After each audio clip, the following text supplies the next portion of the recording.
Remember they're changing my voice in the last part? I was discussing how the lamp that is burning is the lamp of God. Let's look at how it flows together. You, Lord, keep my lamp burning. My God turns my darkness into light. With your help, I can advance against a troop or run through a barricade. With your help, I can scale a wall. As for God, his way is perfect. The Lord's word is flawless. He shields all who take refuge in him. For who is God besides the Lord, and who is the rock except our God? It is God who arms me with strength and keeps my way secure. He makes my feet like the feet of a deer. He causes me to stand on the heights. He trains my hands for battle. My arms can bend a bow of bronze. Again, think about wisdom. Wisdom is said to be more precious than gold, and insight is said to be more precious than silver.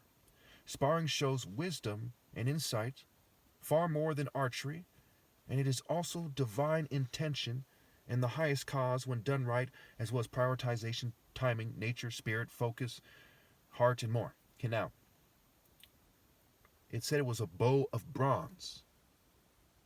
And in the Bible, in Proverbs, for example, wisdom and insight, right? They're more precious than gold and silver. They come together. If you're insightful, you're going to be wise. If you're truly insightful and truly wise, you're going to be insightful. The treasures in heaven have to do with warrior acts and the warrior spirit, moving through life in a certain warrior spirit. Royal African Falcon top martial arts spirit is how I try to describe it. I'm not a big fan of the word falcon, though I think that in terms of describing it, so people understand that I'm not talking about a pagan deity Horus or any other pagan deity that's based on a falcon. The Vikings used to trade falcons, for example. But that I'm talking about the martial art animal, if you will, that symbolizes the Son of God, diving and divine, talon and talent, talents and talons, a falcon's talons, okay? The wings and the angel, flying through the heavens, flying at 242 miles an hour, the fastest animal, faster and master, God speed, light speed, fasting. The S-U-N and the S-O-N. And S-O-N-N-E, I believe in German, is the sun. S-U-N. So these words have many connections. All right. You make your saving help my shield, and your right hand sustains me. Your help has made me great.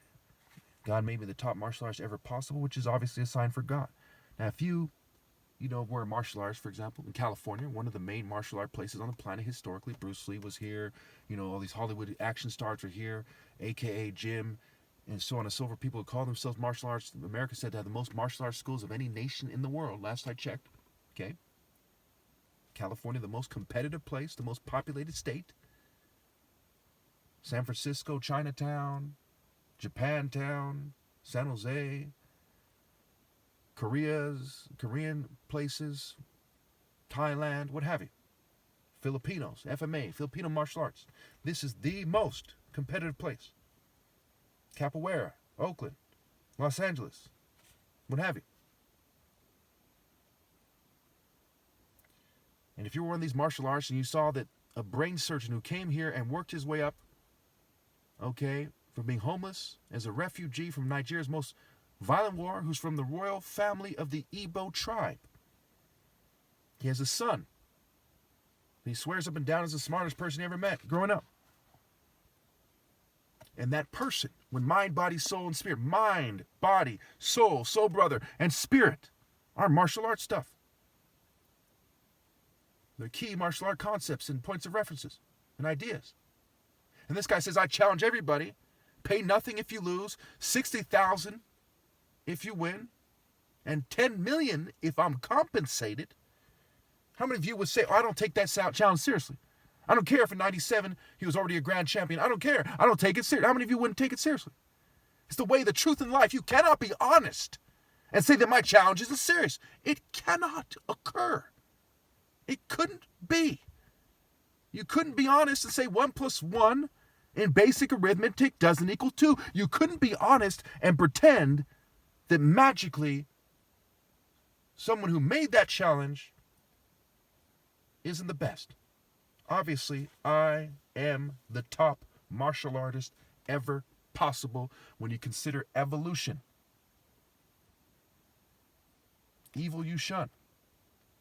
The ancient Egyptians, for example, they say the average height was said to be about 5'4" or something like that. A lot of them were short. The ones who were tall, it's like the circus. The circus partially tells the story, ironically. A circus tall man is uncoordinated. And I'm maneuvering a no-time flat. They say circus midget. Why? He doesn't have a chance. I'm faster than him. I'm taller than him. I'm smarter than him. More intense. My brain has to balance more of a body. The circus freaks, weirdos. Martial arts aren't weird. True martial artists are not weird. They have mental clarity. Demon is odd man. Demon is also considered a skilled performer, which points back to the circus, right? Evel Knievel, Daredevil. Circus criminals. It's a story for another day. Acrobats, people doing the splits. That doesn't make one of the top martial arts. My top martial arts challenge with my heritage, my intangible and obvious heritage, makes me the Son of God.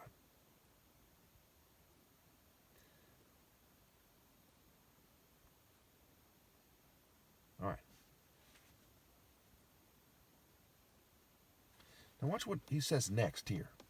For those of you who are still like, well, I'm not quite convinced here. As you make your saving shield, you make your saving help my shield, and your right hand sustains me. Your help has made me great. You provide a broad path for my feet so that my ankles do not give way. So he's walking the narrow path, but God makes it broader. Because broad is the way to destruction. But in this case, it's also the way for God to he sustains him, right? And makes him great. So it makes it easier for him to walk his path. Again, no one has more fulfilling and worthwhile life than I do, even though I'm persecuted. With 22 witnesses on record. In videos, I have people who testify that I'm being persecuted.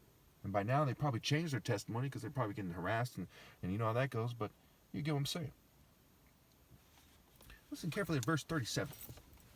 I pursued my enemies and overtook them. Does a Buddhist monk pursue his enemies? Does some kind of hobbit, some kind of recluse, somebody who lives in the middle of nowhere, who does not take a firm stance against the New World Order? No. So we're not looking for a kung fu person or things like this. It's I pursued my enemies and overtook them. Someone who faces them in truth, not in propaganda, not as a Democrat, Libertarian, cult person, Republican, but somebody who faces them in truth, the way, the truth, and the life. In the Bible, Jesus says, why don't you judge for yourselves what is right? And I say to you now, why don't you judge for yourselves what is right? Why are you doing what is wrong? I pursued my enemies and overtook them. I did not turn back till they were destroyed. I crushed them so they could not rise. They fell beneath my feet. Now some of you say, well, turn the other cheek. No. Jesus did not say, I am the root and offspring of turning the other cheek. He said, I'm the root and offspring of David and the bright morning star, which in truth the sun is a point of reference for. The path of the righteous is like the morning sun, shining ever brighter to the full light of day. Proverbs 4:18 or so. I am the root and offspring of David, symbolized by the sun. Psalm 19, we'll get into that. The bridegroom, the champion. The sun is like a bridegroom and a champion. The spirit that they're referring to in the story is a spirit of pursuing the enemies of God, all those who cheat me out of my right to lead, and not turning back till they are spiritually destroyed. Destroyed in principle, destroyed in spirit, cut off from God. I crushed them so they could not rise. They fell beneath my feet. Now, in Psalm 118, this is Psalm 18, Psalm 118, add 100 chapters to that. It says, all the nations surrounded me, but in the name of the Lord I cut them down. So who are these enemies that he's referring to? First and foremost, I pursued my enemies and overtook them. I did not turn back till they were destroyed. They are all the nations because they're following their own leaders in social orders and structures, and not God Almighty, who is in the spirit of moral precision. And they're not morally precise, they're just corrupt nations. And they've surrounded me on this planet, so to speak, like Gog and Magog. Their numbers like the grains of sand on the beach because it's everybody else, so to speak. So the spirit of being just another person, another culture, mere human rules, customs, and traditions. It says in Psalm 45, forget your people and your father's house. Submit to the king, obey the king, bow in true submission, not in mere lip service, so to speak, mere falsehood.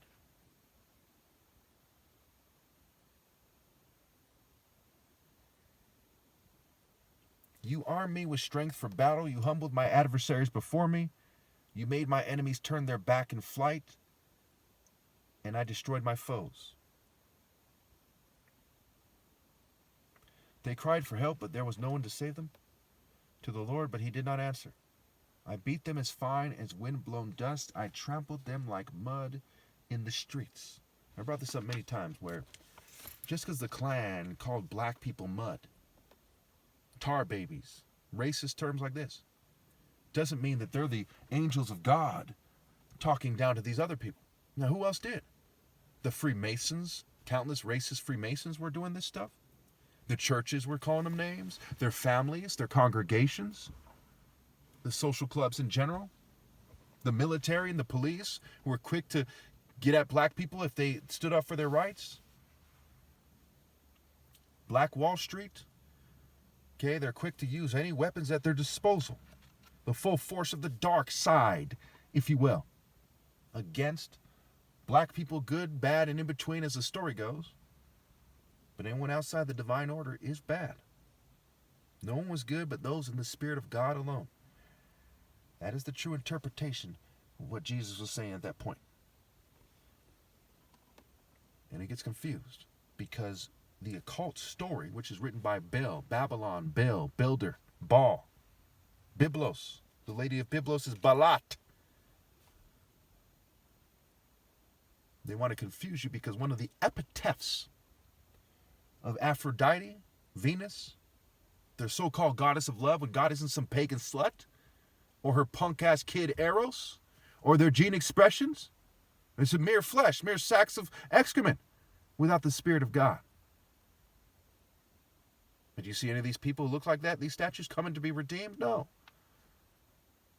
If the shoe fits, wear it. One of the epitaphs of Aphrodite is the morning star. Also, one of the descriptions of Lucifer is the morning star. So to interpret that differently than how I just said is a Luciferian interpretation. If you actually interpret that Jesus is not good, even though he's God's son in the image of God, then you worship the devil. That's one of the ways you know. But just because you don't interpret it that way doesn't mean you don't worship the devil. Worship is a play on words for worship, worship, worship, worship. How were you forged? Forged for G-E-D. You know, G, the earth deity. D for, the penis. Or for God. Fear God. Forged. The wordplay there. And obviously I don't approve of their silly porn cult activities, but here we go. Let's keep going. All right. You armed me with strength for battle. You humbled my adversaries before me. You made my enemies turn their backs in flight, and I destroyed my foes. They cried for help, but there was no one to save them. To the Lord, but he did not answer. I beat them as fine as wind-blown dust. I trampled them like mud in the street. So now let's see what he's getting at here. Proverbs 34, New Living Translation. This is one of my favorite scriptures to prove that I'm Christ. Proverbs 34, New Living Translation. Who but God goes up to heaven and comes back down? Who holds the wind in his fists? Who wraps up the oceans in a cloak? Who has created the whole wide world? What is his name and his son's name? Tell me if you know. So who but God goes up to heaven and comes back down? Who but God's son communicates with God through martial arts? Goes up into the heavens, spiritually, and then comes back down with more greatness. Who holds the wind in his fists? In his fists. In his fists. Who wraps up the oceans in a cloak? Who has created the whole wide world? What is his name and his son's name? Tell me if you know.